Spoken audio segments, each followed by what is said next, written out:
Cartas de Cristo. Áudio 25. Carta 5. Parte 5. É neste ponto que você deve se tornar plenamente consciente do significado de impulso. Pode ser que você ache que esta é uma forma de criatividade muito nebulosa. Porém, se refletir durante algum tempo, talvez se dê conta, no final, de que nenhum ser humano, animal ou inseto, nem mesmo uma planta, empreende alguma atividade na dimensão material sem uma pressão interior da consciência, a qual é o impulso. Este pode ser o de virar-se para o sol, correr, comer, trabalhar, dormir, fazer compras, ter um filho. Sempre o impulso precede a atividade, inclusive a de piscar os olhos. E mais, não há nenhum impulso que inicie uma atividade que não esteja dirigida por algum propósito. As plantas giram as flores e as folhas para captar os raios do sol necessários ao seu crescimento. As pessoas correm para manter a forma, comem para satisfazer a fome, trabalham para ganhar a vida, dormem para escapar das tensões e recarregar as suas energias. Vão às compras para se suprir de alimentos, tudo direcionado para a sobrevivência e o conforto pessoal. Então, os impulsos são a realidade por trás e dentro da criação. Se toda a matéria voltasse à sua forma original de partículas elétricas, os impulsos universais ficariam intactos e, no final, dariam forma a outra criação. Os impulsos são para sempre. Entretanto, as partículas elétricas na matéria viva estão aqui hoje e amanhã terão desaparecido. Mas a alma continua. Você pensa com os impulsos elétricos no cérebro. Você sente com os impulsos magnéticos em seu sistema nervoso. Estes últimos centram e unificam os impulsos elétricos em um todo unificado. Sem a ligação magnética em seu sistema, você seria apenas movimento sem conhecimento. Agora é o momento de levá-lo de volta às minhas experiências no deserto, descritas na carta 1. Você deve lembrar que, quando fui ao Rio Jordão para que João Batista me batizasse, eu era um rebelde, totalmente contrário aos ensinamentos dos judeus que afirmavam que Jeová castigava os homens por seus pecados. Intuitivamente, sentia que aquele era um conceito falso e cruel, e o rejeitava. Depois que me foi mostrada a verdade sobre a criação, não podia compreender por que a consciência perfeita não criava seres perfeitos feitos à imagem de seu Criador amor inteligente. Perguntei ao Criador, a consciência universal, por que a humanidade suportava tanto sofrimento e maldade. Então, me foi mostrado com toda a clareza que todos os problemas que os humanos experimentavam surgiam do ponto central do eu, que a ciência agora chama de ego. Este manifesta a si mesmo na personalidade, como uma necessidade impulsionante para defender-se da crítica ou do ataque físico-emocional, e uma necessidade impulsionante semelhante de se afastar dos demais para chegar primeiro na corrida da vida. Também se manifesta na personalidade como uma necessidade impulsionante de adquirir tudo de melhor para si mesmo, apesar da oposição dos demais. E uma necessidade impulsionante semelhante de agarrar-se às suas posses pessoais, sejam elas parentes, amigos, bens materiais ou conquistas, a despeito de toda a oposição. Também me foi dado compreender que sem estes dois impulsos do ser criativo, fundamentais, eternos e inalteráveis, não haveria nenhuma criação. Este é o segredo da criação, o segredo da existência e do ser individual. Ao trabalharem juntos como equipe no mundo visível, Separadamente, porém inseparáveis, estes impulsos gêmeos foram os meios pelos quais a substância da matéria em si foi criada, desde a sublime consciência universal. Um impulso de criatividade é o eu original da atividade. Este impulso de atividade é universal e procede de uma só fonte. Atividade é um movimento na consciência e consciência em movimento. O outro impulso criativo possui, em sentido figurado, duas faces olhando em direções opostas. Elas são ligação, rejeição, trazer para o eu, rejeitar desde o eu, também conhecido como atração, repulsão, atrair para o eu, repelir do eu, na consciência. Estes são os únicos meios pelos quais a existência terrena é realizada. O universo inteiro é uma manifestação do poder criativo ativo nestes impulsos gêmeos do ser físico, criando matéria e forma individual. Este é um dos segredos fundamentais do universo. Eu vi que o núcleo da personalidade, ou ego, como agora é chamado, tinha sido criado como o guardião da personalidade e estava irresistivelmente gravado com o impulso magnético para assegurar a intimidade e sobrevivência, para proteger a condição do eu original individual. Isso foi conseguido usando as duas faces do segundo impulso do ser, ligação, rejeição, para assegurar a individualidade. A face da ligação extrai, atrai, exige, puxa, compra, agarra, se prende às pessoas e às posses que busca. Esse impulso cria uma ilusão de segurança nas relações e nas posses. É o instrumento da consciência mãe que inspira a construção de famílias, comunidades e nações. Ele pode produzir beleza, alegria, harmonia e amor.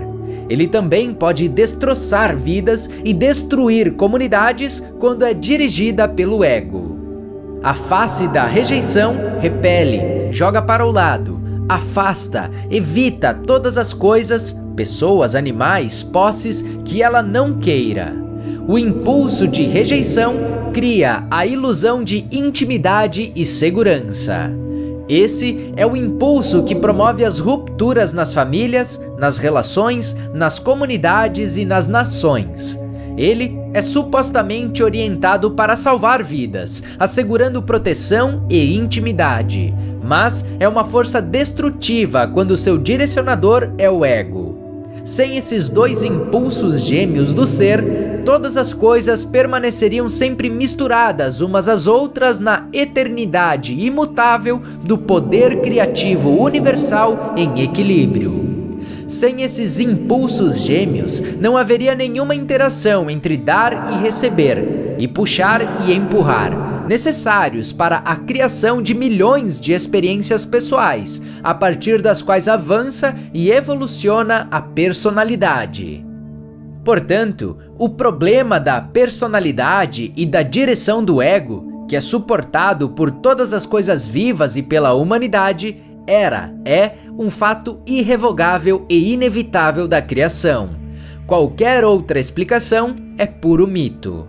Eu vi que o que os homens chamam de pecado era o resultado direto da interação dos impulsos de ligação-rejeição na natureza humana.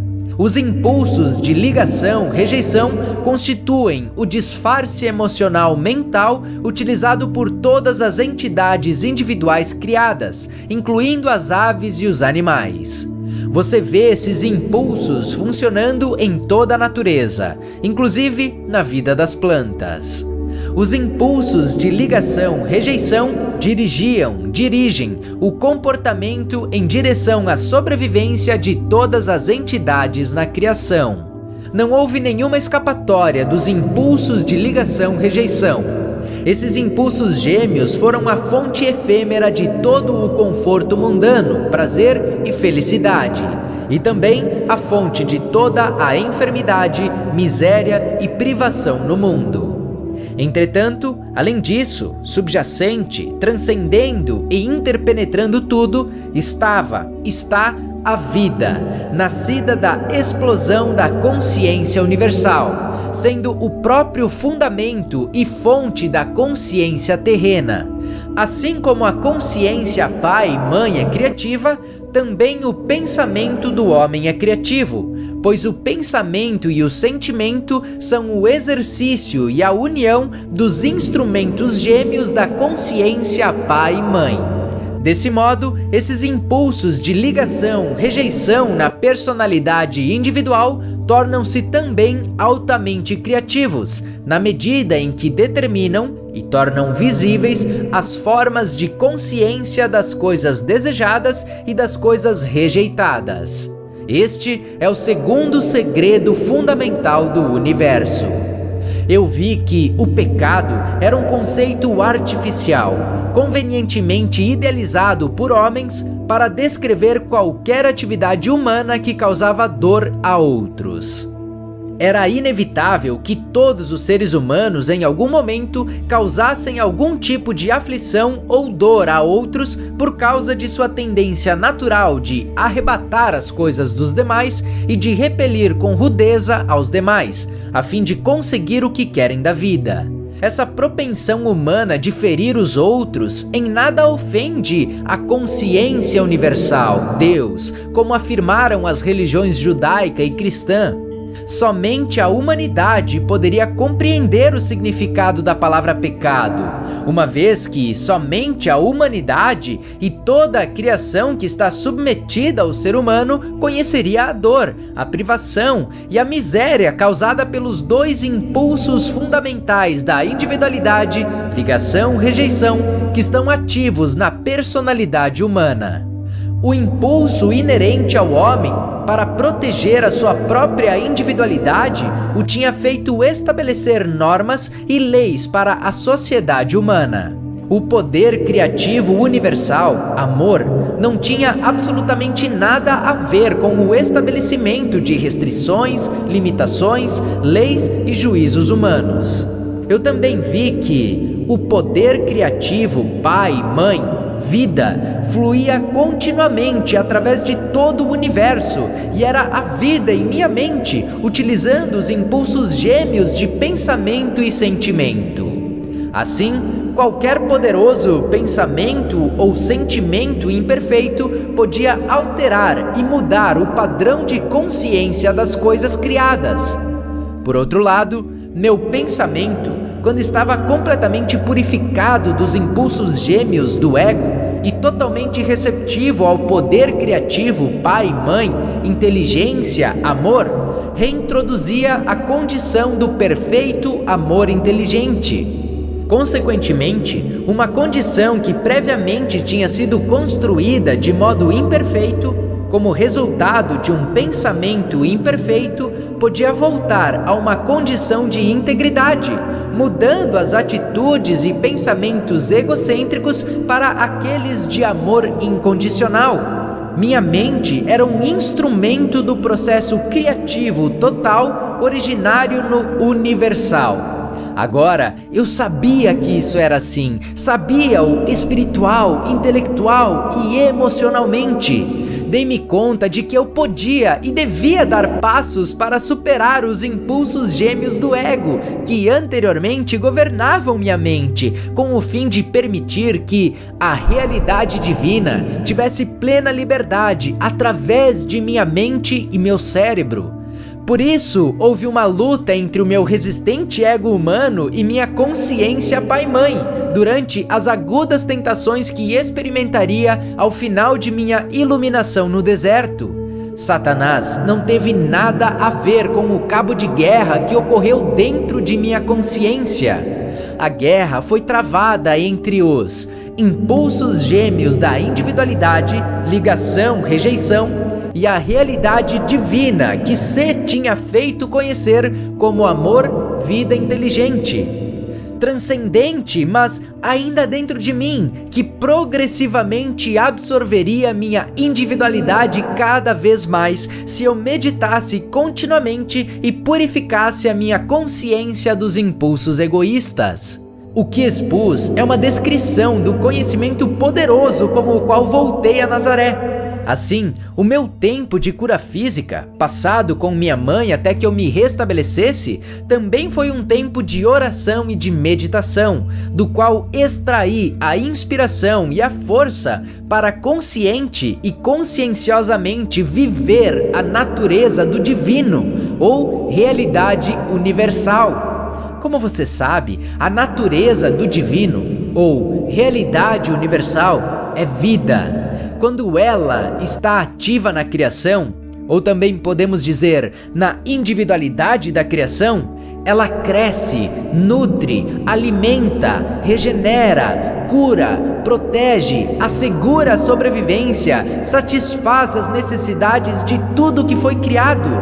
Tudo dentro de um sistema de perfeita harmonia, cooperação, lei e ordem. Esta é a natureza da vida. Toda a sua obra na criação se realiza de acordo com a natureza universal e a promoção do bem mais elevado de todos os seres vivos.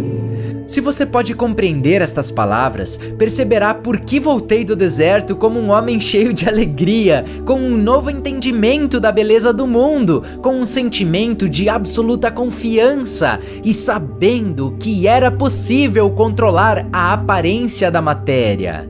Você sentirá comigo a euforia que senti por poder oferecer aos judeus a gloriosa notícia de que o reino dos céus estava dentro deles.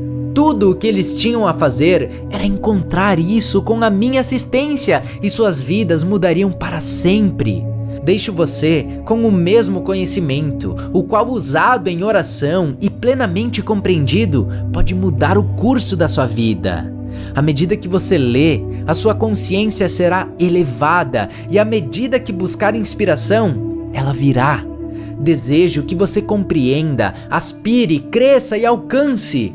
Relaxe em minha luz, pois, enquanto você lê, reflete, medita e ora, é absorvido em minha consciência crística, a qual se tornará cada vez mais clara para você à medida que evolua no conhecimento divino. Que meu amor e minha fé em sua crescente sabedoria o envolvam. Fim da carta 5.